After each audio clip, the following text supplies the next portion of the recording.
siamo ancora qui nel santuario di San Pio X dopo 32-33 anni e la musica in questa parrocchia gira attorno al nostro bellissimo strumento, il nostro tamburini, che è frutto di un'idea di Monsignor Ulisse Bresciani.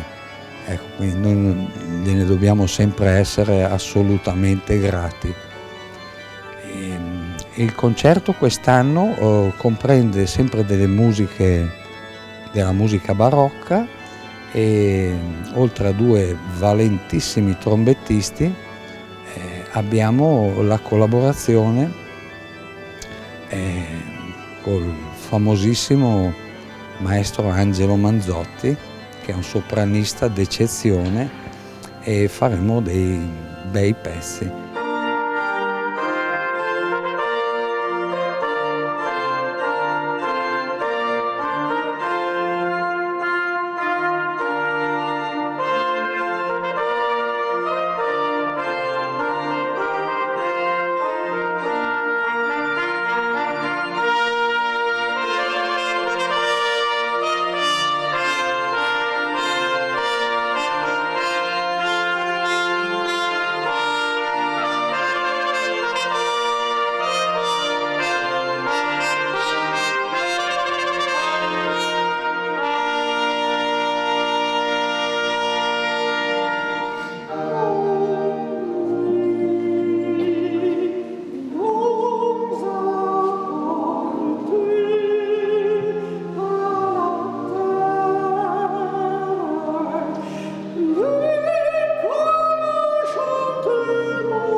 La collaborazione è nata perché da anni conosco Alessandro Meneghello, siamo in amicizia, eccetera.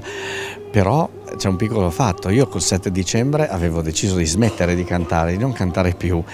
Poi Alessandro ha talmente insistito e quindi eccomi qua per questa cosa che non è grandissima, però insomma per quanto mi riguarda faccio dei piccoli brani e faremo l'Ave Maria di Caccini, una piccola cosa, un piccolo momento della Salve Regina di Pergolesi, il mitico Lascia ch'io pianga da Rinaldo di Handel, che quello ormai è un cavallo di battaglia, mi toccherà fino alla morte, credo. E come bis Alessandro ha insistito perché si faccia l'Hymne à la nuit di Rameau, tratto dall'Hippolyte Rissi, che è una cosa molto, molto soft, molto morbida, molto evocativa, diciamo. Ecco, quindi questi sono i brani che sentiremo e che Dio ce la mandi buona. Chi canta il primo dell'anno canta per tutto l'anno, questa è una cosa terribile. Spero di non fare e di riposare anche un po', perché vengo da un periodo molto stressante di tanti spettacoli.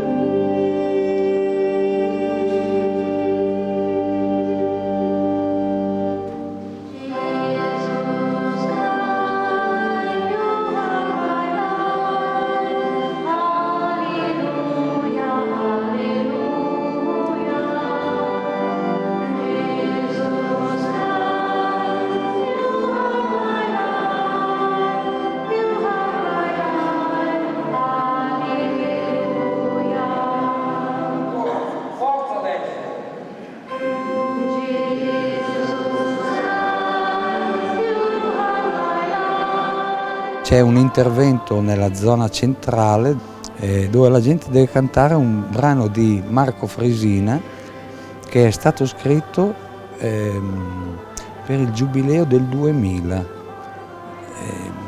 dove la gente deve cantare un ritornello.